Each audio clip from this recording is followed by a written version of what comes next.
Não foi, já estou gravando, agora eu vou compartilhar.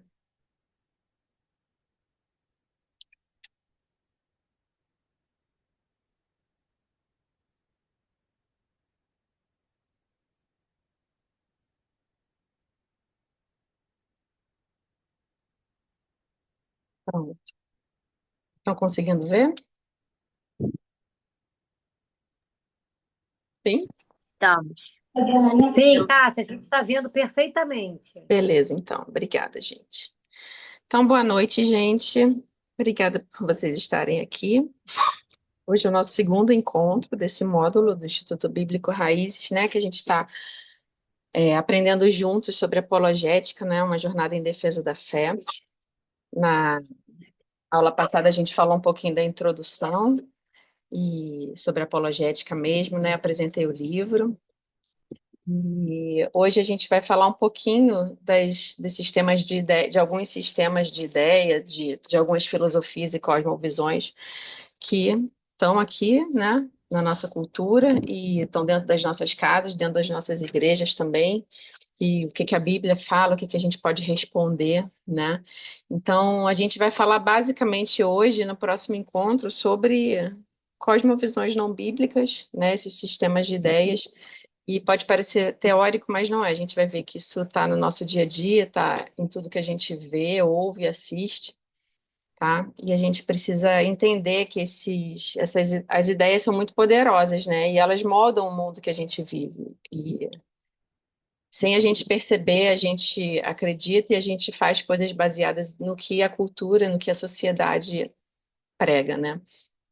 Mesmo sendo cristãos, né? Então, de onde que vêm essas ideias, gente? As ideias vêm daqueles compromissos fundamentais que a gente tem, né? Das nossas cosmovisões, que são aqueles compromissos básicos que nós temos e que, a partir deles, a gente se move na realidade, a gente cria, a gente pensa, a gente faz tudo a partir da nossa cosmovisão, né? E só existem duas formas da gente Só existem dois tipos de compromisso, duas origens de compromisso, né? Um compromisso de um coração que tem sua origem em Deus, né? O compromisso de um coração, a crença de um coração comprometido com Deus, Pai do nosso Senhor Jesus, ou então um coração que não está comprometido com Deus, um coração apóstata que está na direção oposta da, de Deus. E dentro dessa perspectiva, a gente vai entender que essas cosmovisões que a gente vai falar aqui, desses sistemas de ideias, partem de corações não comprometidos com Deus, né? Então, assim, é isso que a gente vai falar hoje. Vamos relembrar um pouquinho sobre as idolatrias, sobre esses sistemas de pensamento, né? A gente vai ver que todos esses ismos, né, que a gente vai falar nesses dias, é, tratam disso, do homem buscando compreender a realidade que vive por meio de uma mente caída, porque agora a gente está afastado de Deus, né, com seus amores desenfreados e com a visão da realidade gravemente comprometida, né? E a gente já falou disso semana passada, né? As pessoas tentam fugir da realidade porque elas vão encontrar Deus na realidade, elas não querem ser confrontadas, né? E por isso, como elas estão longe de Deus, elas precisam explicar a verdade, precisam explicar o mundo em que vivem sem fazer referência ao Deus bíblico, né? Mas a realidade, o mundo, ele não pode ser compreendido de forma autônoma, ele não pode ser compreendido à parte do Criador, porque a realidade é de Deus, né? No princípio, Deus criou os céus e a terra. Então, a gente não tem como explicar de uma forma consistente e verdadeira a realidade e o mundo que a gente vive à parte do autor da verdade, né? E para a gente ter o texto de Romanos 1, de 18 a 32, se eu não me engano, sempre em mente. Tudo parte daqui, né? A ira de Deus se manifesta sobre os homens que impediram a verdade de Deus pela injustiça e adoraram e serviram a criatura em lugar do Criador. Esses homens, tendo conhecido a Deus, não glorificaram como Deus e são entregues pelo próprio Deus a uma mentalidade condenável. E é assim que a gente vive longe de Deus. Todas as pessoas longe de Deus vivem assim, né? Então, no encontro de hoje, a gente vai tentar trabalhar de acordo com o que a autora propôs, né? A gente vai ter uma compreensão dessas cosmovisões idólatras, a gente vai tentar trazer qual o discernimento bíblico para dentro delas e a gente vai tentar aplicar, né, como que a gente pode fazer, o que a gente pode falar, ensinar para os nossos filhos, para treiná-los, para usar as habilidades de pensamento crítico e lembrando sempre que a gente depende completamente do Espírito Santo, que o nosso trabalho não é de vencer discussões, nosso trabalho não é de ganhar na força do intelecto, mas a gente precisa orar muito, muito, muito, viver de joelhos no chão pelos nossos filhos e junto com eles, né?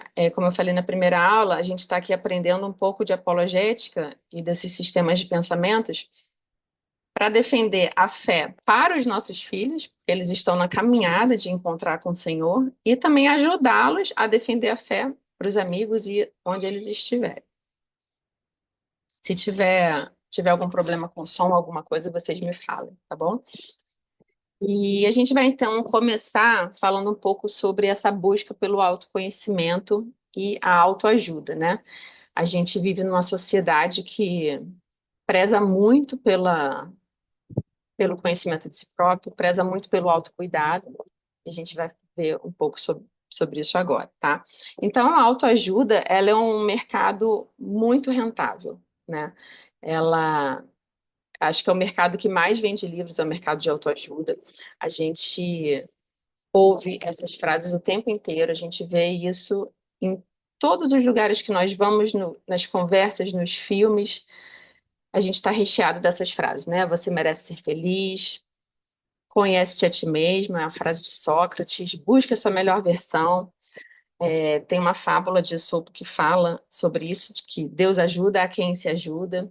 E é uma frase anônima essa aqui, eu já ouvi muito, pessoas já me falaram isso antes de eu conhecer direito o Senhor, que Deus diz na Bíblia, faça por onde eu te ajudarei, né? Mas não é de Deus essa frase. E eu queria pontuar aqui que a gente não está falando absolutamente, completamente contra o autocuidado e o autoconhecimento, tá? A gente vai completar isso depois. Então, gente, o que a gente precisa entender por onde a gente precisa começar para entender o que essa idolatria da autoajuda ela traz, né? A gente precisa ter na nossa mente, no nosso coração, qual a visão bíblica do ser humano, né? O ser humano, nós fomos criados à imagem de Deus, nós somos a coroa da criação, nós fomos criados para refletir a Santíssima Trindade por meio das nossas vidas, dos nossos relacionamentos e também no desenvolvimento da cultura, no desenvolvimento da boa criação de Deus. Mas a queda, o pecado, afastou a gente da nossa fonte de conhecimento, né? Então agora o ser humano ele precisa lutar para entender quem ele é, porque a gente foi afastado, né, do nosso Criador, fomos afastados da nossa real fonte de autoconhecimento, que é o próprio Deus. E a queda, então, ela degenerou o nosso senso de identidade, de valor. E a gente agora busca, de uma forma idólatra, de uma forma afastada de Deus, entender quem nós somos. E aí a gente acaba criando idolatrias, né, para compreender quem nós somos. Então, a gente busca ser quem nós queremos ser, e aí a gente cai na idolatria da busca pela felicidade, quando a gente quer entender quem nós somos, de acordo com aquilo que nós desejamos e nós sentimos. Ou a gente também cai na idolatria da busca pela aceitação das pessoas, né? Então eu vou buscar ser quem os outros querem que eu seja, mas nós não vamos nos encontrar, nós não vamos encontrar nossa identidade em quem nós queremos ser e nem em quem os outros querem que nós sejamos. Mas a gente vai encontrar a nossa identidade em quem Deus quer que nós sejamos, em quem Deus nos criou para ser, quem Ele diz que nós somos. Calvino, nas Institutas da Religião Cristã, no primeiro livro, primeiro capítulo, ele fala sobre isso. Ele fala assim: o conhecimento de Deus. O título do primeiro capítulo é esse: o conhecimento de Deus e o conhecimento de nós mesmos são coisas correlatas e estão interrelacionadas. Eu coloquei essa frase aqui para vocês. É notório que o homem jamais chega ao puro conhecimento de si mesmo até que tenha antes contemplado a face de Deus e da visão dele passe a examinar a si mesmo. Então a gente só consegue se conhecer quando nós conhecemos a Deus. Nós não fomos criados para olhar para dentro de nós exclusivamente, nós fomos criados para olhar para o alto. e do alto nós nos enxergaremos, né? A partir do alto nós nos enxergaremos. Então, a gente está nesse cenário no mundo onde todos parecem estar lutando para descobrir quem são, todos com dificuldade de gostar de quem são, das suas características. Então, isso é independente da cultura, independente do tempo, independente da idade. A gente vive num mundo caído onde as pessoas estão lutando realmente para se conhecer, né? E o homem não gosta do que ele vê, ele tem dificuldade de gostar de si mesmo. E aí entra o brilhante mercado da autoajuda. Então, agora a gente vai entender um pouco qual que é a mensagem da autoajuda, né?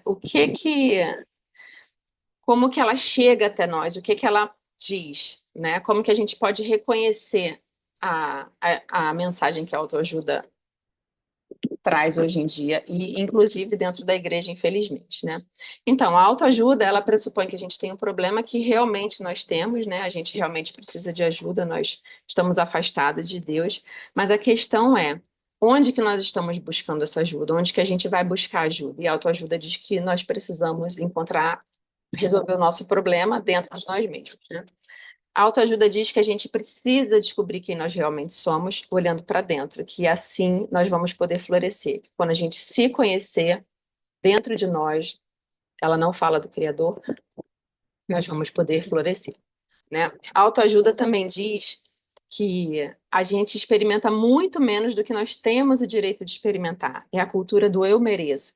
Então, as bênçãos que Deus tem para nós, as coisas boas que nós temos no mundo, que nós mesmos criamos, desenvolvemos e que Deus nos dá como bênçãos, nós achamos que são direitos, que nós merecemos. A gente se sente vazio, a autoajuda diz que nós nos sentimos vazios quando nós devíamos estar satisfeitos, nós merecemos estar satisfeitos. Um momentinho, gente.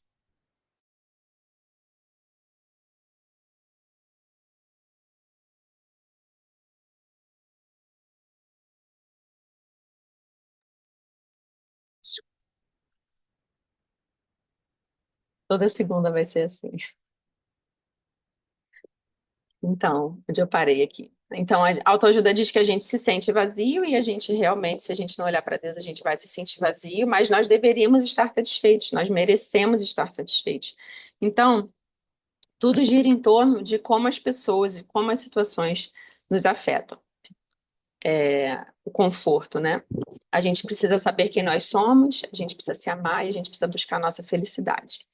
E, infelizmente, a gente também ouve isso dentro das igrejas. A gente ouve versões idólatras de quem nós somos e de quem nós deveríamos ser, de quem nós devemos ser, né? A teologia coach, ela traz uma teologia recortada, ela traz a Bíblia fragmentada para que a gente fique confortável. Ela usa pedaços da Bíblia para que a pessoa se sinta confortável sem ser confrontada com o pecado, né? E é isso que a autoajuda oferece e a gente vê que isso está até dentro da igreja.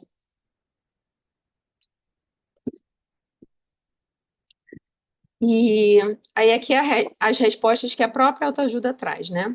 Então, o que que o homem pode, como é que a gente consegue resolver o nosso problema, né?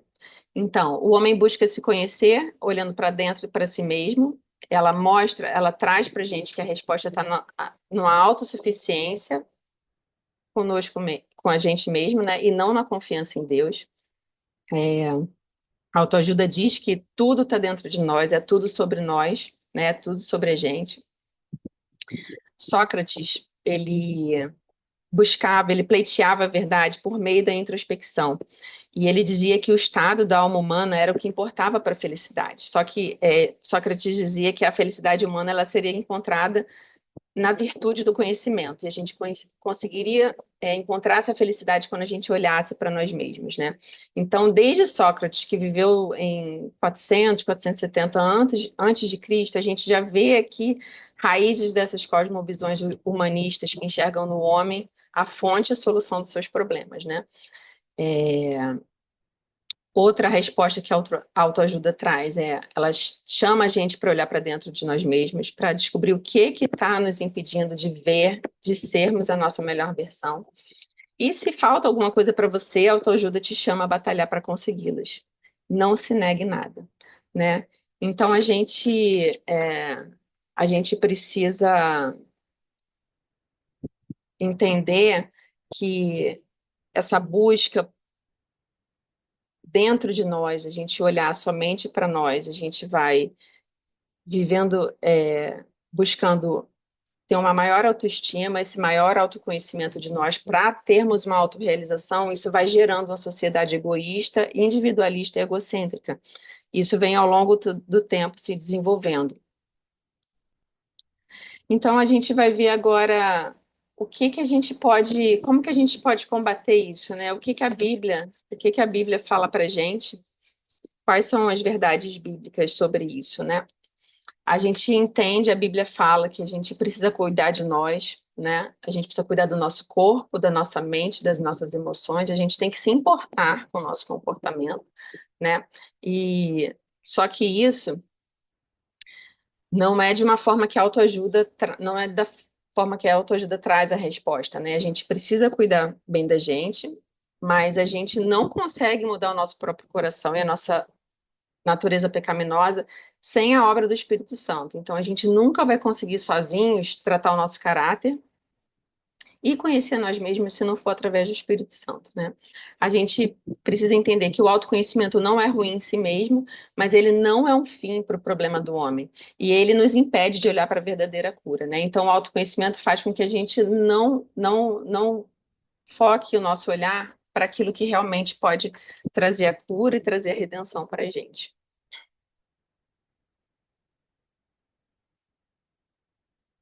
E o nosso objetivo não é simplesmente que a gente se sinta bem ou ter o máximo de conforto. Mas a Bíblia diz que a gente precisa ser conformado à imagem de Cristo, não importa o custo. Vou beber uma aguinha.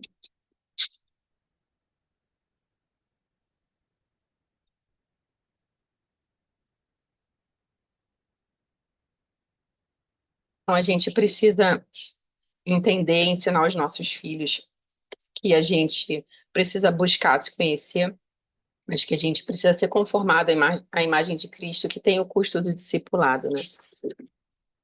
Que a gente não vai se conhecer quando a gente olhar só para dentro, né? E a autoajuda, ela minimiza muito a seriedade do pecado. Ela diz que a gente não precisa se negar nada, ela diz que a gente não tem que se arrepender de nada. Não se reprima, faça o que te faz feliz. Ela tem uma visão muito baixa de quão grande é o poder e o mal que o pecado causa. Ela coloca o pecado como se fosse apenas um mau hábito ou um defeito de caráter que pode ser resolvido dentro de nós mesmos, né?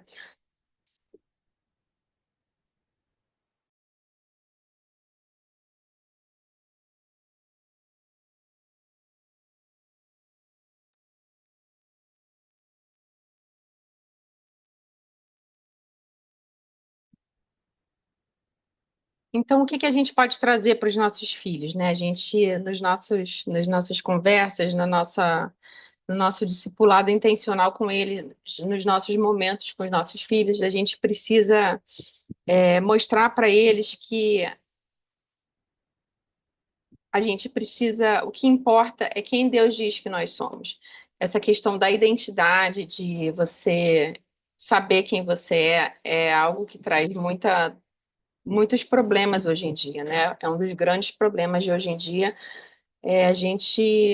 As pessoas padecem porque elas não sabem quem elas são, elas não compreenderam que elas são filhas amadas de Deus e que Jesus trouxe a cura para a vida delas, né? Trouxe a redenção completamente para a gente, que a gente pode olhar para Deus e nos enxergar em Deus, em Jesus, né? Então, o que que a gente tem que mostrar para os nossos filhos?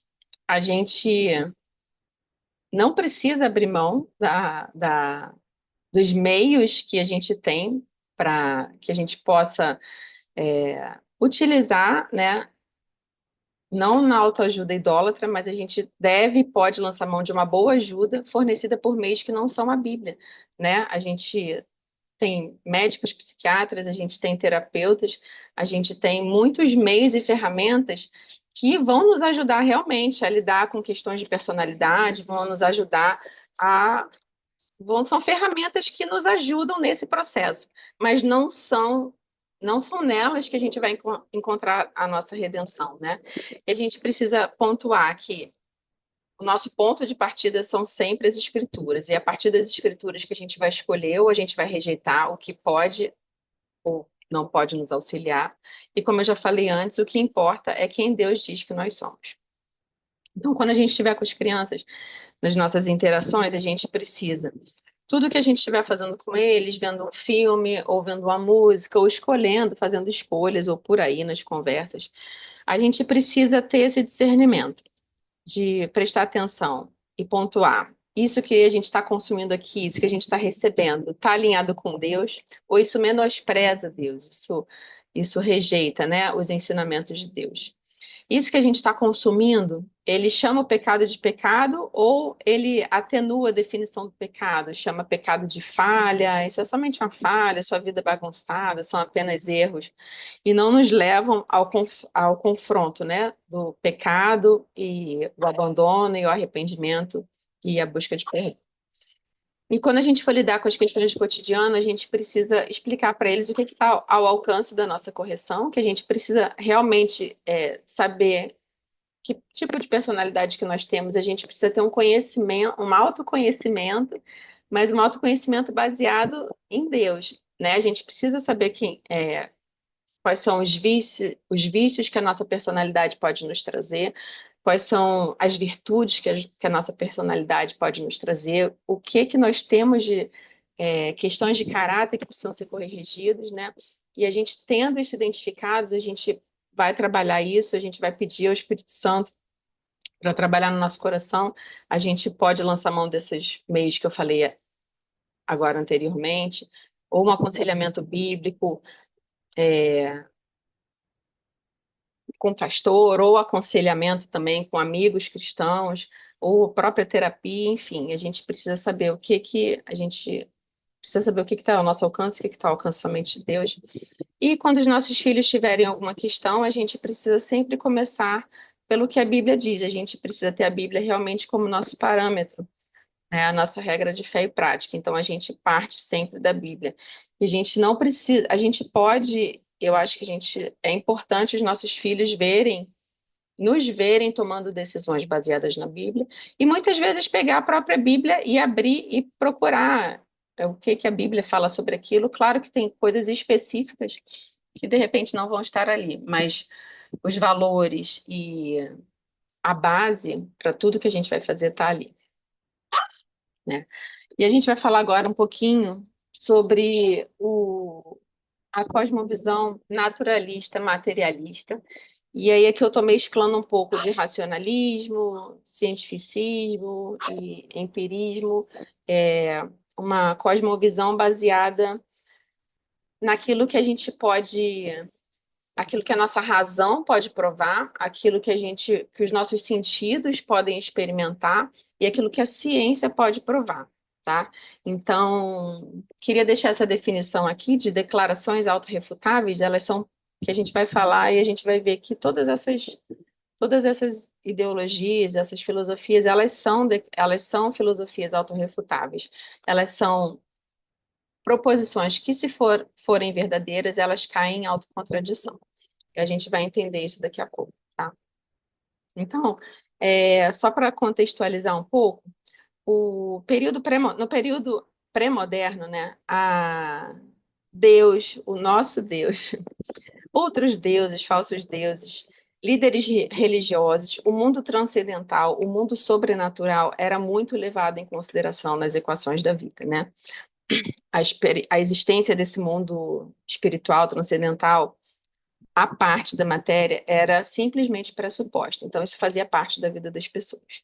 Mas o período moderno, ele marcou uma mudança bem grande em relação a isso. Uma mudança para a crença de que as próprias pessoas poderiam responder às questões fundamentais da vida por si mesmas, através da razão, da observação, da experimentação, né? Claro que existia muita coisa errada, muita bobagem no período pré-moderno, e usar a razão, a observação, a experimentação não é algo necessariamente condenável, né? Como eu falei antes, a questão é quando as pessoas fazem daquilo o meio de cura, que aquilo é a redenção, né? É um ídolo, né? E a gente vai ver que existem muitos cristãos que buscavam usar a ciência para compreender os processos, para compreender as leis no mundo de Deus, as leis de Deus no seu próprio mundo, né? Então foi um período que o homem começou a usar a ciência no lugar de Deus. Então começou a usar a ciência, a, as experiências e a razão para substituir Deus, né? Então foi uma época em que o que era verdade era o que a gente podia ver, provar com os nossos sentidos e a nossa razão pudesse provar. Então, o mundo natural era o que valia naquela época, e o mundo sobrenatural, ele carregava um sentido muito negativo dentro da comunidade científica. Tudo que fosse fora da natureza, não havia espaço para isso, não havia espaço para o mundo sobrenatural. E o que isso implicou, assim, obviamente? Então, isso tirou o espaço de Deus, Deus não havia mais espaço na equação, alma, não existia, as pessoas não levavam mais isso em consideração. Então, o que que isso trouxe, né? O que que isso trouxe para a gente? Ainda traz, né? Se Deus não criou o universo, então quem criou o universo ou quem fez o universo, e sobre a origem da vida também. Mais uma vez, os homens buscam, então, explicar a realidade, explicar a criação a parte do Criador, já que somente aquilo que a gente pode provar, nossa razão e nossa experiência pode provar, como que a gente vai explicar a origem do universo, a origem da vida? E os nossos filhos, eles já se deparam ou vão se deparar com essas teorias alternativas, teorias que substituem a criação por Deus, né? E aí eu queria que a gente entendesse uma coisa. Vou falar aqui de teorias de origem do universo, nem nada disso, mas todas essas alternativas, esses sistemas de pensamento, essas teorias que tiram a criação por meio de Deus, todas elas se resumem a essas três hipóteses aqui. Todas elas vão cair nisso aqui. Elas se resumem a algo que sempre existiu, tá? Então, as respostas que elas trazem sempre vão cair nisso. Algo que sempre existiu, algo eterno, algo que é autoexistente, que não necessita de um criador, ou não necessita de ser criado, ou é algo que é suficientemente poderoso para criar. Então, assim, as pessoas tiraram Deus da equação, mas as respostas que elas trouxeram foi, foi de algo que é como Deus, né? Só que eles não dizem que é Deus e eles não têm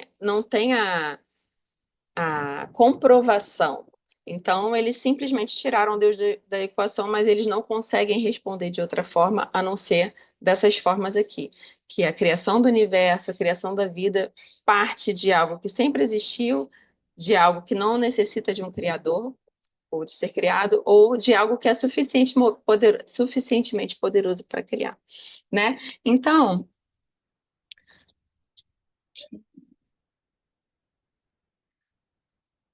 a gente, todas elas mostram que nada na criação teria sido capaz de criar o universo. Então, a criação, o mundo que a gente vive, ela exigia algo externo a si mesmo, uma mente, né?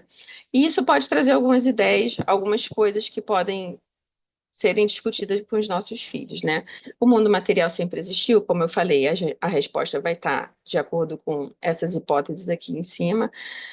Tem a questão da teoria dos multiversos, né? Que hoje é algo que se fala muito, né? Na ciência, até em filmes a gente vê isso, né?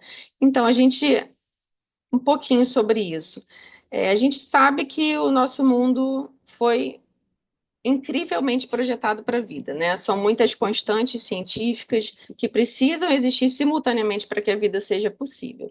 Isso pensando a vida, a realidade à parte do Criador, né?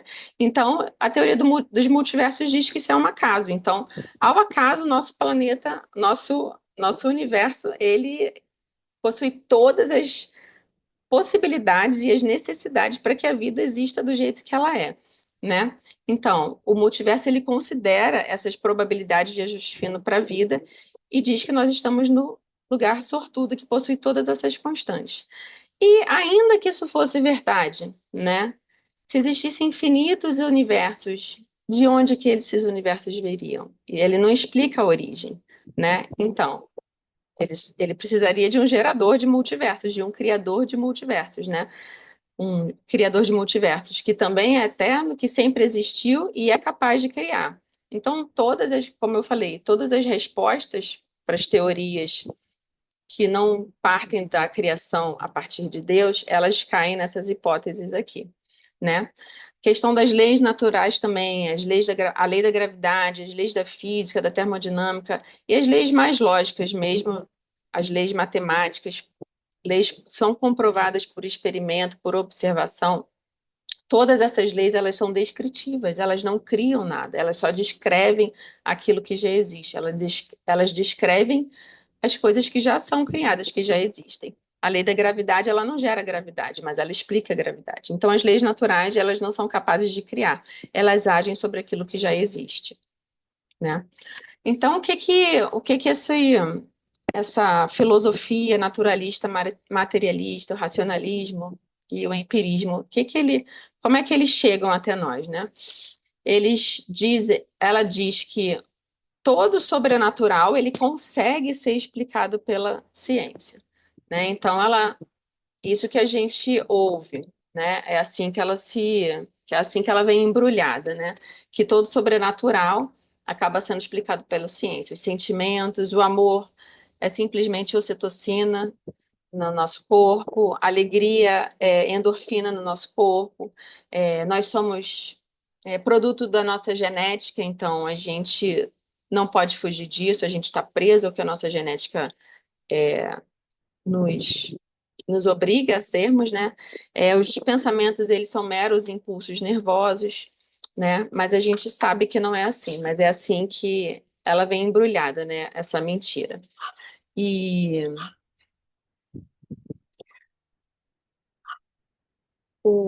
essa filosofia, ela fala muito da ciência, né? E a gente tem que compreender que a ciência ela é uma dádiva de Deus, mas muitas pessoas usam a ciência para substituir a Deus, né? E algumas das mentiras. Que a ciência e o cristianismo, que eles não se misturam, né? Mas é o contrário, a ciência e o cristianismo, eles se dão muito bem quando a ciência é bem exposta, é verdadeira, e o cristianismo é bem interpretado, é fiel, né? É uma interpretação fiel das escrituras. Não tem como eles não se darem bem, porque a ciência explica a realidade de Deus, né? Então, ciência e cristianismo podem se dar bem, sim. Outra mentira, que a ciência seguia por fatos enquanto a religião seguia somente pela fé, né? Então, não é verdade isso. A gente sabe que tanto ciência quanto cristianismo mesclam evidências e fé para você crer em muito, para você muitas coisas científicas, muitas coisas que a gente prova com os nossos sentidos e que a gente. Muitos. Deixa eu ver a palavra. Muitas coisas que são propostas pela ciência, a gente vê que não necessariamente são baseadas em evidências, mas que a pessoa também precisa crer naquilo ali, porque nem tudo é evidenciado 100%, né? E a religião, o cristianismo, ele se pauta em evidências e fatos comprovados, né? E a gente precisa garantir que os nossos filhos compreendam, entendam o que que não é fé e o que que é fé, né? O cristianismo, ele é baseado em fatos verificáveis, comprováveis acerca da vida, da morte e da ressurreição de Jesus. Isso não tem mais dúvida sobre isso, né? A gente não está falando aqui de uma fé cega, uma fé baseada em nada. Mas a evidência da ressurreição, ela é o fundamento da nossa fé. Então, a nossa fé ela é baseada numa evidência comprovada, né? Então, a gente precisa, já falei aqui, conversar com os nossos filhos sobre a definição correta de fé. Que a fé, quando ela é levada, especialmente quando ela é tratada por não cristãos, né, tratada no meio religioso, ela é muito distorcida. Aí eu coloquei aqui, eu não botei no slide, mas eu anotei aqui duas definições de duas personalidades que são dois homens ateus, o Richard Dawkins e o Mark Twain. Eles falaram assim, ter fé sobre fé, né? sobre nós cristãos termos fé. Ter fé é não precisar pensar e não precisar avaliar evidências. Então, muitas pessoas pensam isso, e os nossos filhos vão, se não tem já, né, dependendo da idade, eles vão ter acesso a isso, isso está no mundo todo. E o Mark Twain disse que fé é acreditar no que você sabe que não é verdade, ou seja, as pessoas creem que fé tá ligado à falta de razoabilidade. Uma pessoa tem fé em coisas que não podem ser cridas, né? Em coisas que não são verdade. E aí, a gente passou desse momento que a gente podia provar todas as coisas por meio da razão, que o mundo material era a verdade, a única verdade era aquilo que estava materializado, que a nossa razão podia provar, que nossos sentidos podiam experimentar. E a gente vai ver que as filosofias, elas trabalham muito como um pêndulo, elas não costumam passar de um período para o outro de uma forma assim, numa transição moderada. Normalmente elas vão de um extremo para o outro, elas se confrontam, né? Uma vem em resposta à outra, né? Então, a gente agora vai falar um pouco do ceticismo, que é o oposto, né? Enquanto a ciência era o único caminho para a verdade, a única possibilidade de compreender a realidade, depois disso, quando as pessoas começaram a ver que isso era falho, né? Porque toda filosofia pagã, ela é um reducionismo. Então, ela escolhe um aspecto da realidade, ela toma aquele como o redentor de tudo, como o que vai trazer certeza, o que vai trazer segurança e o que vai trazer todas as respostas para as questões essenciais da vida. Mas só que ela não faz isso, porque ela só pega um aspecto da realidade para responder isso tudo. Então ela falha. E aí vem a outra filosofia posterior. E agora a gente está falando de ceticismo, que ao invés da gente ter certeza que a ciência prova toda a verdade, o ceticismo diz ter certeza absoluta de que não é possível conhecer tudo com absoluta certeza. Então, o ceticismo é uma filosofia que duvida de tudo que é apresentado como verdade. E ela diz que o homem não pode atingir a certeza a respeito da verdade, né? E a gente tem alguns tipos, né, de ceticismo. A gente tem o ateísmo, que a gente pode dizer que é um certo tipo de ceticismo. A gente tem o ateísmo moderno, que são chamados os novos ateus.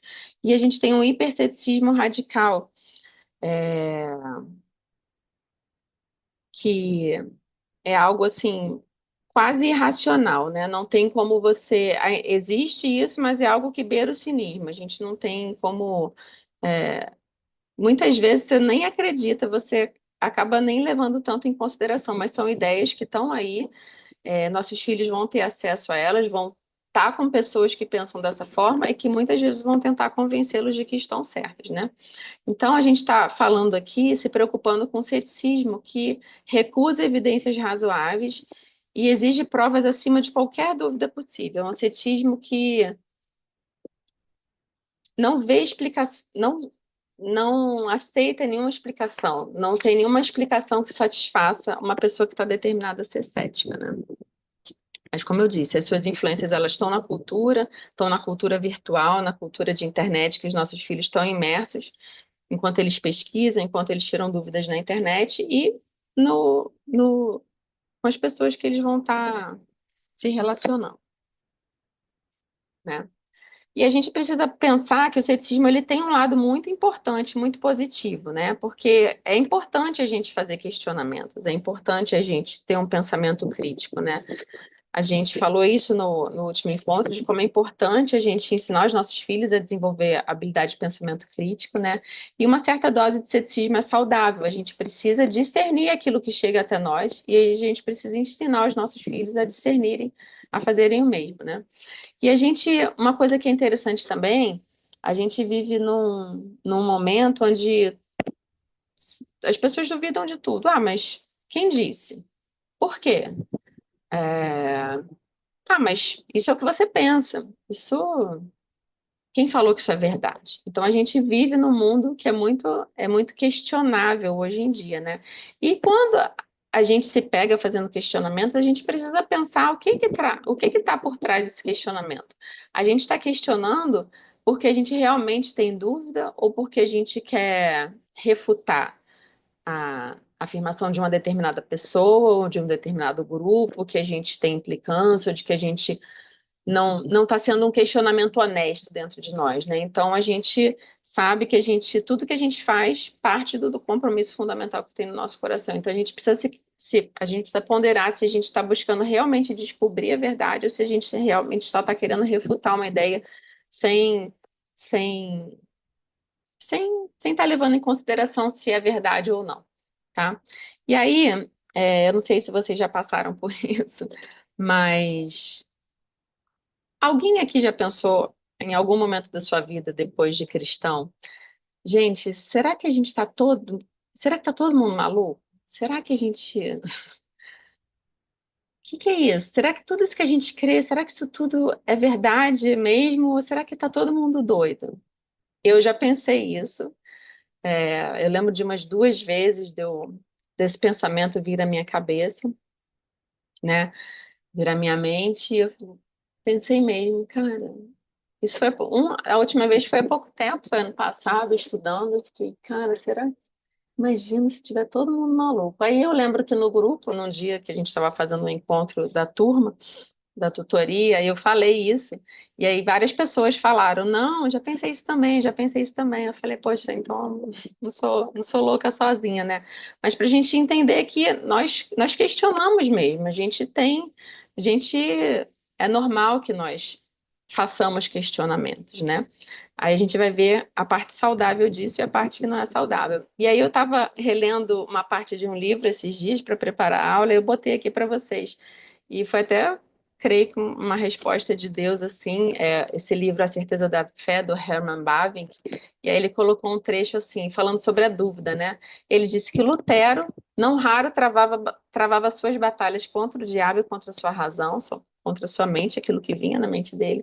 Philippe Melanchthon, que eu não conhecia quem era, mas ele era um contemporâneo e amigo de Lutero, reformador. Ele se via com o espírito oprimido também por conta de suas dúvidas, e João Calvino testifica, sem dúvida, a partir da sua própria experiência, que um crente pode abrigar várias dúvidas e preocupações, mas eles não se contentaram em permanecer na dúvida. Né? Eles lutaram, Bavinck continua dizendo que eles lutaram para se livrar da dubiedade e suplicaram para serem libertos dela. Então, eles não cultivavam essa condição de dúvida, mas que, eventualmente, nós vamos ter questionamentos, sim. Né? Então, qual que é a mensagem do ceticismo, né? Como é que ele vem embrulhado? Como é que a mentira do ceticismo vem embrulhada, né? No papel de presente bonito. Então, o ceticismo diz que se eu não posso conhecer tudo, então eu não posso conhecer nada. Então, o que não tem discussão nem entra em questão para eles. Então, é algo meio que às vezes não é muito, não tem muito nexo, né? Então, eles acham que se a gente não pode conhecer tudo, então a gente não pode conhecer nada. É, muitas pessoas falam sobre a religião, né, que a religião pode ser tida como um abuso infantil, que a doutrina do pecado, a doutrina do inferno, ela traz prejuízo psicológico para as crianças. Então, que é, a gente deve duvidar disso, a gente não deve trazer isso, né? O Richard Dawkins, ele tem uma frase também a respeito disso, eu achei que eu tivesse posto o link do artigo dele, eu posso dar para vocês depois. É um texto de um livro dele. Ele diz assim: Eu acredito na plausibilidade de argumentar que uma crença tão profundamente arraigada, falando dessa doutrina do pecado, do inferno, pode causar a uma criança um trauma mental mais duradouro do que o embaraço temporário de um leve abuso físico. Então, olha com o que eles comparam as doutrinas cristãs, né? Como que eles fazem essas inversões de valores, né? Então, ele está dizendo aqui que uma crença dessa pode gerar um trauma mental mais duradouro do que um leve abuso físico, se existe leve abuso físico, né? Então, o ceticismo ele também traz a mentira de que o ser humano é melhor que Deus, e as pessoas hoje em dia veem Deus como se fosse um monstro moral, né? Então a narrativa hoje em dia é que nós somos melhores que Deus. Nós, homens, temos mais compaixão, nós temos mais amor do que Deus. A gente tem essa tentação de ver Deus de cima para baixo, né? Nós em cima e Deus embaixo, né? É, eles dizem que crer em Deus, eles pensam, né, que crer em Deus é como crer em Papai Noel ou como crer em fadas, né, no sentido de que a vida cristã é uma fábula, é algo ilusório, né, e como se fosse algo muito fácil, né? Mas eles não conhecem a vida cristã, eles não sabem qual que é o custo discipulado, né? E eles falam também que a religião impede questionamentos. Então, todas essas mensagens aqui, elas estão no mundo que a gente vive, elas estão em tudo que os nossos filhos têm acesso, né? Ou vão ter. Né? Ela fala que a religião impede questionamentos porque a religião ela fomenta a satisfação e não compreender o mundo. Então, uma pessoa religiosa ela não quer entender as coisas, ela só quer acreditar em algo cegamente, sem ter uma evidência, sem ter uma comprovação, né? E como que a gente pode ajudar os nossos filhos a discernirem essas coisas, né? A gente precisa treinar essa habilidade neles, de que eles possam ser céticos o suficiente de uma forma saudável para enxergar através dessas mentiras que vêm embrulhadas em verdades parciais. Por isso que a gente precisa conhecer a verdade, e a gente precisa conhecer, reconhecer essas mensagens, né? E tentar identificar isso nas coisas que a gente ouve e do que a gente vê por aí, né? A gente precisa mostrar para eles que essa exigência de saber tudo, isso não é saudável. Tem coisas que nós não vamos saber, tem coisas que estão além da nossa compreensão, além do nosso entendimento. Nós não somos oniscientes. E os não cristãos também não são oniscientes, eles não têm todas as respostas, né? E as respostas que eles têm estão baseadas em reducionismos, que em algum momento vão cair em contradição com aquilo que afirma, né? E quando a gente estiver num debate, às vezes a gente está tentando dialogar e tentando não confrontar, mas a gente está tentando realmente, num jogo de ideias ali, a gente está tentando se defender, né? Defender o nosso ponto de vista, a nossa visão. A gente precisa saber a que nós estamos nos opondo, né? É, então a gente precisa apresentar uma réplica somente à objeção que a pessoa traz a gente, né? E uma coisa muito importante é que a gente deve o nosso radário, a gente precisa deixar o radar dos nossos filhos ligado o tempo todo. A gente precisa entender e ajudá-los a entender que o cristianismo, ele nos convida a essa investigação, né? Ele nos convida a aprender a questionar. Em Atos 17, a gente tem aquele texto que fala que os cristãos de Bereia, eles tinham a mente mais aberta do que os de Tessalônia, porque eles se mostravam muito interessados ao receber a palavra. E eles examinavam diariamente as escrituras para ver se as coisas eram de fato assim. Então, Deus nos chama a examinar aquilo que chega até nós, né? Ele convida a uma investigação do próprio cristianismo. Né? Em 1 Tessalonicenses 5:21, diz que, mas examinando tudo, conservem o que é bom. Então, a gente precisa mostrar para os nossos filhos que o cristianismo nos convida à investigação, que a gente não precisa ter medo de provar o cristianismo, né? Porque a gente não vai encontrar um buraco na cosmovisão cristã. Então, isso é algo que é muito positivo, porque muitas pessoas pensam, as pessoas que estão fora, né, da cosmovisão cristã, as pessoas que estão fora do relacionamento com Deus, elas pensam, elas têm certeza de que o cristianismo é furado. E isso, eles podem levar os nossos filhos a pensarem nisso também. Então, a gente precisa inculcar isso no coraçãozinho deles, que o cristianismo, a Bíblia nos convida à investigação. Eu botei dois textos aqui e a gente tem mais coisa também sobre isso, né? Os nossos filhos precisam ver que a fé cristã é capaz de resistir a dúvidas e questionamentos, né? A gente, como eu falei, não vai haver buracos, né? Claro que não é tudo simples e não é tudo fácil, não. A gente precisa se dedicar, é muito difícil, a gente precisa buscar muitas coisas, muitas fontes, mas a gente se a gente tiver uma interpretação fiel das Escrituras, e se a gente tiver a par do que tem acontecido, a gente vai ter mais ferramentas e a gente vai conseguir mostrar que a nossa fé é capaz de resistir a dúvidas e questionamentos. Então, o que que a gente deve fazer, né? Deixar os radares dos nossos filhos ligados e os nossos também. Incentivá-los a fazer perguntas. E alguém pode falar assim: mais perguntas. Você quer que eu ensine meu filho a argumentar mais ainda? Já é difícil. Mas sim, é importante a gente mostrar para eles que é natural fazer perguntas, né? E quando a gente for apresentar a resposta para os nossos filhos, que a gente faça-os pensar, que a gente não entregue de bandeja assim tão facilmente, né? Que a gente, na conversa, quando eles nos perguntarem e a gente for responder, a gente tente fazer com que eles respondam antes. Pô, olha, você está fazendo essa pergunta, mas o que que você acha? Pensa aqui, o que que a gente falava ali, o que que a gente já ensinou aqui. Então, para a gente não entregar as perguntas de bandeja, as respostas de bandeja para a gente fazer com que eles pensem, com que eles vão desenvolvendo o pensamento deles, né? E a gente precisa instruir eles a buscarem respostas, a gente precisa dar a eles os meios adequados, né? Eles precisam saber que a Bíblia é a nossa fonte indubitável, né? É a nossa base.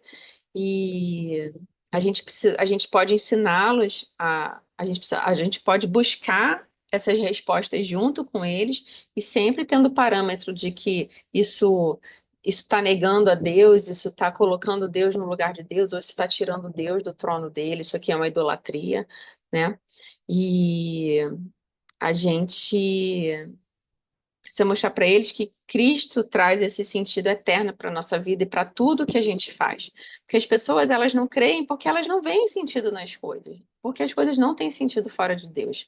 Então, elas duvidam porque a visão de mundo delas não traz as respostas que a cosmovisão bíblica traz. As cosmovisões idólatras, elas não trazem as respostas fundamentadas na rocha, que é a palavra de Deus, né? Elas estão fundamentadas em areia, como a gente vai ver mais à frente, algumas em ar rarefeito, tá? Eu coloquei depois eu vou passar os slides para vocês. Eu coloquei aqui a indicação de um blog da Natasha Crane. Ela é uma autora, ela é palestrante, e ela tem muitos livros de perguntas e respostas, né? Sobre Deus, sobre Jesus, sobre fé, para pais fazerem com crianças, né? Não tem nada em português. Aí quem não tem acesso pode usar o Google Tradutor, mas tem muitos livros e o blog dela tem muitos artigos e muitas coisas muito interessantes. Aí depois eu vou mandar para vocês. E uma coisa interessante que a autora propôs, e a gente pode aplicar, né, com os nossos filhos, a gente pode fazer com que esses questionamentos se tornem algo até esperado por eles. Então ela propõe que a gente faça de noites ou momentos de tira dúvida, né? Da gente ter um potinho e como a gente faz o pote da gratidão, a gente pedir para os nossos filhos escreverem as dúvidas e os questionamentos que eles têm, colocar ali dentro do pote e aí tirar um momento em família para que essas dúvidas sejam colocadas e a gente possa buscar essas respostas juntos. E se a gente não tiver as respostas, se a gente não conseguir encontrar ali, a gente não desistir, tá? A gente continuar buscando, a gente pedir ajuda na nossa igreja, para o pastor, pedir, enfim, a gente está junto aqui para tentar se ajudar, né? E a gente não pode deixar uma dúvida se solidificar no coração dos nossos filhos, porque essa dúvida solidificada, ela pode se tornar uma incredulidade, que aí é muito mais difícil de reverter, tá? Hum. Então, para terminar aqui o ceticismo, tem uma hora que a gente está, que eu estou falando. É, o William Lane Craig, nesse livro que eu usei também, ele é um livro que ele é muito prático para a gente dar essas respostas, né? Para a gente responder essas questões que o ceticismo traz para a gente, né? E aí ele mostra que e tem um momento do livro que ele dá essas 5 premissas para as respostas, para responder aos céticos, né? Ele mostra que A criação ela aponta claramente para um criador. Não existe nenhuma teoria que fuja disso completamente e consiga comprovar que a criação foi autoexistente ou mesmo tendo surgido do nada, não seria do nada, ela precisaria de uma causa para existir, né? Então, que a criação aponta claramente para um criador, que a sintonia fina do universo da vida, o orquestramento da vida, precisa de algo é, fora, algo externo a ela, né? A questão dos valores morais e objetivos, a gente vai falar mais isso no próximo encontro, né? A moralidade, ela é uma perspectiva de que existe o certo e o errado, os valores morais, eles existem porque alguém definiu o que é certo e o que é errado. E se a gente fizer com que os valores do que é certo e errado seja subjetivo, nada vai funcionar. Então, a lei moral ela precisa ser externa a nós. Toda lei ela declara um comportamento e como certo ou como errado, né? A gente precisa entender quem é que está sendo, de quem é a moralidade que está sendo usada para legislar, né? Então, eu falei isso até na primeira aula, as pessoas dão pouco valor para as questões morais, para as questões religiosas, dão menos valor para elas do que para outras coisas pelas quais elas são apaixonadas ou pelas quais elas querem viver ali o tempo inteiro. Mas elas dão pouco valor até alguém ser imoral com elas. Então, isso, o valor de certo e errado, ele está entranhado em todas as pessoas. E ele está entranhado em todos nós porque ele é externo a nós. Né? Isso é uma das premissas para se responder às questões que o ceticismo traz. É, não existe dúvidas de que a ressurreição, de que Cristo ressuscitou, né? Existem evidências históricas a favor da ressurreição e também de que Deus pode ser conhecido e provado imediatamente para aqueles que estão buscando Ele de todo o coração. Isso é algo que a gente que viveu isso, a gente pode mostrar e se a pessoa buscar Deus de todo o coração, Deus vai se mostrar para ela, né? Gente, como é que tá aí? Vocês aguentam mais 10, 15 minutinhos? Tem alguém aqui comigo ainda? Tô aqui 100%, amiga, eu aguento. Estamos Só não tô aqui, podendo estamos ligar a câmera aqui. que eu tô no quarto dos meninos. Mas vamos que vamos, eu topo. Então, só mais 10 Eu minutinhos, eu também. acredito, tá bom? Que aí a gente termina o que eu queria falar hoje, porque é muita coisa. E aí eu vou introduzir aqui, vou falar um pouquinho de pós-modernidade, que é o grande, é o que a gente, é onde a gente está inserido hoje em dia, né? Aí tudo que a gente falou e as outras coisas que a gente vai falar estão dentro dessa questão da pós-modernidade, né? Então, eu falei, acho que lá na frente, essa frase, que as ideias são poderosas e elas são sorrateiras, elas moldam o mundo em que nós vivemos enquanto nós dormimos. Eu achei isso meio sinistro, mas é verdade. As ideias moldam o mundo, moldam a realidade que a gente vive sem a gente perceber, né? E todo mundo tem uma cosmovisão, a gente já falou sobre isso, né? Que responde, a cosmovisão precisa, ela responde às questões fundamentais da vida. E uma delas é o que que é a verdade, né? E uma cosmovisão, ela precisa, para ela ser verdadeira, para ela ser é, verdadeira não, para ela ser coerente, ela precisa estar baseada na verdade.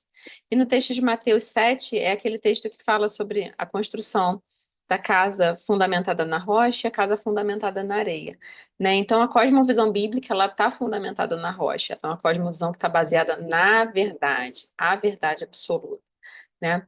E o pós-modernismo ele se construiu em ar rarefeito, não foi nem baseado na areia, né?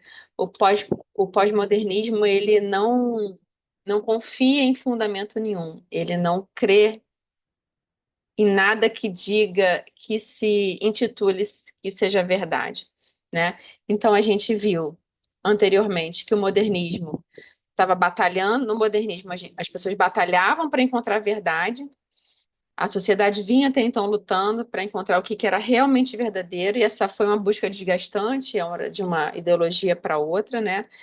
um sistema de ideias era tido como certo, mas porque ele era reducionista, a realidade chamava de volta, caía em contradição, aí vinha outro sistema filosófico, fornecia outro caminho que normalmente refutava o anterior. É isso que aconteceu, né? O modernismo batalhou pela verdade e o pensamento modernista chegou como se fosse uma libertação.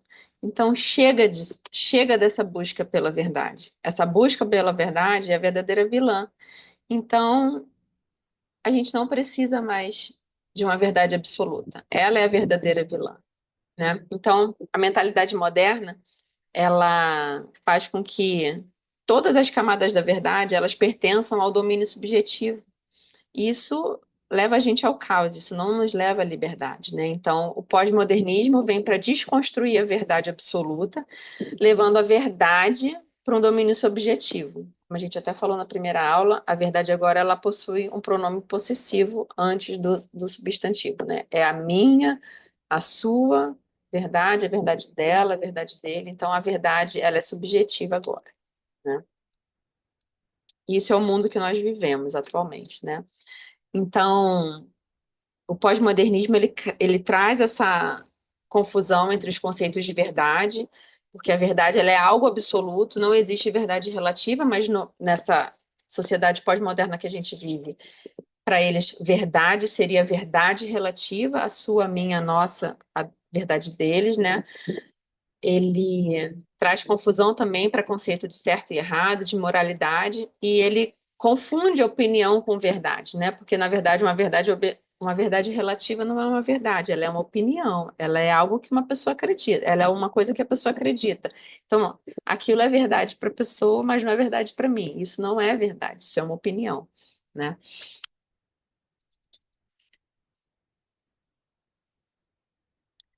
E a mentalidade pós-moderna, ela trabalha com essas mentiras, eu acho que eu repeti, que levam ao caos e não levam à liberdade, né?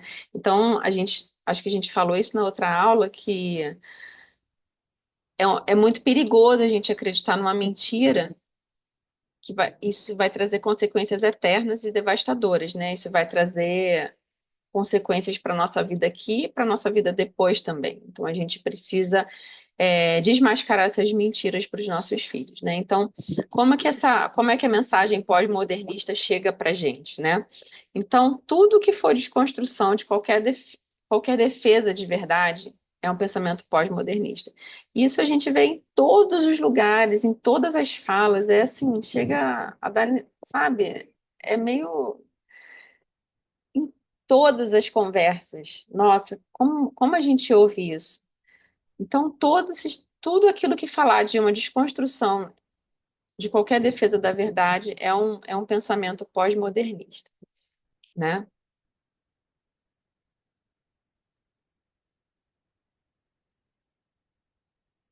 Outra mensagem que o pós-modernismo está inserido.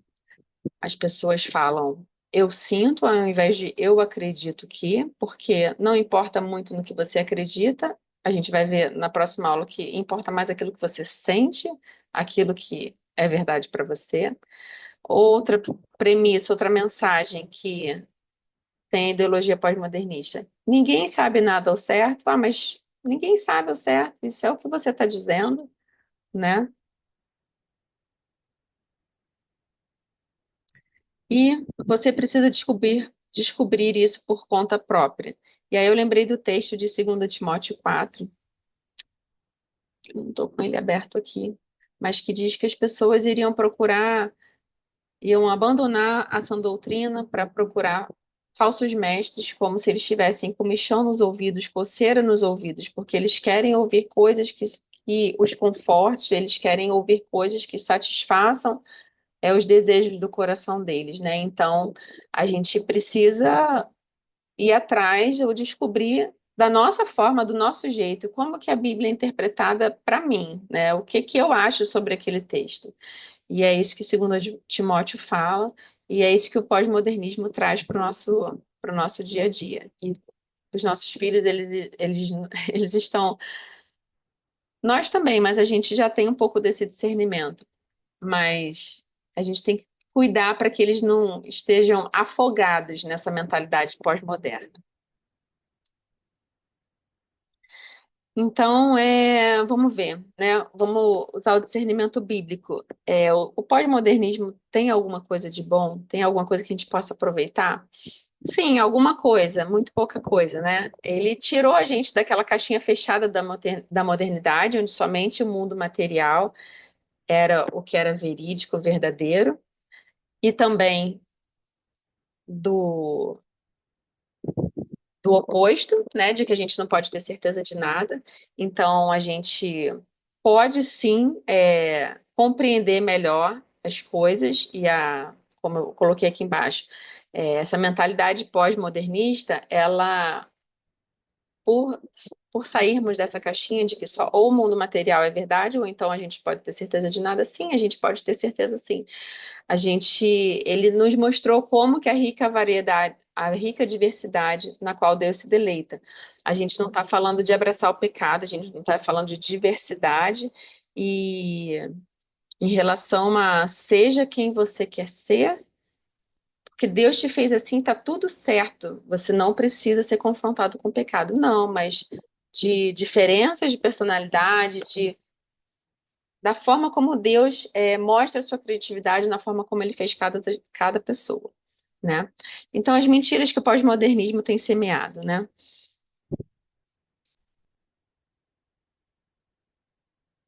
E as percepções pessoais são aquilo que determinou a realidade, então, aquilo que eu penso determina o que é real, a verdade ela é subjetiva, a realidade ela também é subjetiva, né? E o pós-modernismo também afirma que uma verdade dizer que você tem uma verdade, isso não passa de brincar com o poder, é um modo ameaçador de pensar. Então, a verdade absoluta, ela está relacionada à opressão e a ódio, né? Mas e aí? O que que isso traz para a igreja, né? Quando uma pessoa lê o texto de João 14,6, que diz que Jesus é o caminho, a verdade e a vida, um pastor pregando sobre isso. A mentalidade pós-modernista diz que isso é opressor, diz que a pessoa dizer que detém uma verdade, ela está querendo oprimir alguém, está querendo empurrar aquela verdade para os outros. Mas a gente sabe que não é assim. E o pós-modernismo também diz que toda verdade é subjetiva, já falei algumas vezes, né? E aí ele se autocontradiz, né? Que ele diz que não existe verdade absoluta. Toda verdade é subjetiva. Mas essa verdade que ele está dizendo também é subjetiva ou ela é absoluta? Então, ele se autocontradiz, é uma ideia autorrefutável, né? Para essa proposição ser verdadeira, toda verdade é subjetiva, ela não tem como ser verdade, porque ela também pode ser subjetiva, então é contraditório, né? Então a gente acaba aqui. Como que a gente pode justificar e argumentar em favor de abordagens mais saudáveis com os nossos filhos, né? A gente precisa mostrar para eles e compreender, como eu falei agora, a gente pode falar sobre outros exemplos também, que a maioria daquilo que o pós-modernismo alega, prega, pode ser colocado contra ele mesmo, tá? A gente precisa ajudar os nossos filhos a entenderem qual a diferença entre verdade absoluta e relativa, que não existe verdade relativa, na verdade, mas que hoje em dia esse conceito é muito em voga, né? Ele é real para a realidade, para o mundo pós-moderno, para a filosofia pós-moderna, né? E a gente precisa ajudá-los a entender o que que é subjetivo, o que que é uma opinião, e isso é crucial para que eles se livrem dessas armadilhas do pós-modernismo.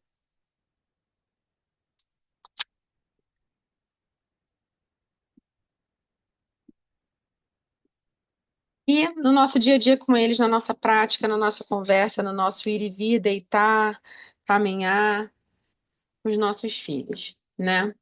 A gente enxerga isso em toda a cultura. A gente vê isso na programação infantil, a gente vê isso em slogans, a gente vê isso em capas de cadernos. Eu vi muito isso agora quando fui comprar material para as crianças, umas capinhas de caderno lindas, mas aí todas escritas assim: siga o seu coração, como se falando da autoajuda, né? Você é você é o seu guia. o que eu tenho terror dessa frase da Barbie, que quando as meninas viam mais desenho, menorzinhas, no Discovery Kids, a gente não tem mais, os intervalos apareciam os comerciais da Barbie, e é impressionante como fala de 10 em 10 segundos. Barbie, você pode ser tudo que você quiser ser. Você pode ser tudo que você quiser. Você pode ser tudo que você quiser. Então, isso está entranhado em tudo que a gente vê por aí. O pós-modernismo, ele está entranhado em toda a nossa cultura, tá? E a gente precisa ter esse discernimento e ensinar os nossos filhos a ter esse discernimento também, né?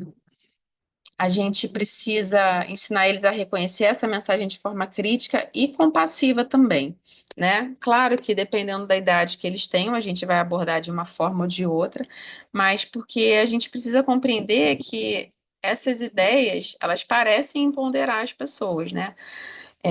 Porque permitem que as pessoas mesmas criem os seus próprios significados para aquilo que elas querem, né? Mas as pessoas que levantam essas bandeiras, elas estão perdidas e confusas, então elas estão fora da realidade, elas estão longe da origem absoluta, né? Que traz, traz firmeza, traz consistência, traz compreensão real da realidade. Então a gente precisa ter esse olhar, né? E a gente precisa fazê-los entender que você ter uma verdade, você ter uma verdade, não. A verdade, ela não é uma ameaça, e muito menos um crime de ódio, como as pessoas pregam hoje em dia. Que a verdade é uma pessoa. A verdade, ela liberta a gente. E quando a gente não conhece a verdade, a gente fica preso, a gente fica escravizado a esses sistemas ideológicos, a essas ideias que nos levam cada vez mais para cada vez mais longe de Deus, né? Então a verdade ela é real e ela pode ser conhecida. E isso tem que ser algo muito batido com os nossos filhos, né? A verdade são as boas novas que precisam ser pregadas para esse mundo escravizado pelo pecado, escravizado por essas idolatrias que prendem a nossa mente. A gente precisa entregar os nossos pensamentos cativos a Cristo. Então, essa questão da verdade é algo que precisa ser batido todos os dias, porque a gente vai ter exemplos em todas as séries, todos os desenhos, todos os filmes, todas as conversas. As conversas na volta da escola são muito interessantes, porque elas vão falando as coisas, e eu tenho que, às vezes, me segurar para não ser a chata do cortar a conversa para já ensinar alguma coisa. Mas da gente captar aquilo que tem chegado a eles para poder ensinar, para poder pastorear o coração dos nossos filhos e orar por todas essas coisas, né?